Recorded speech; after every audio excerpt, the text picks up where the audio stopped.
Welcome to Kanen Coffee. Today we have a nice Profitec.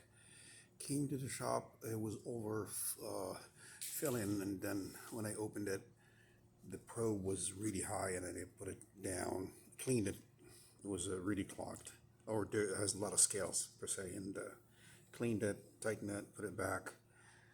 Then we ran to the original problem, which is the pump used to run to 2.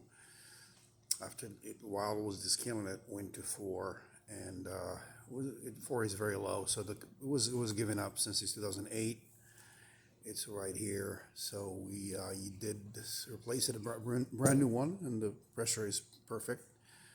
And let's pull the shot.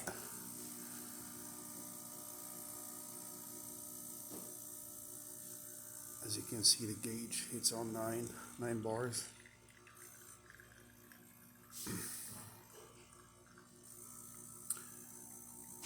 And a beautiful coffee.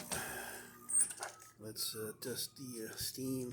Strong steam. Please don't forget to subscribe. Have a great day.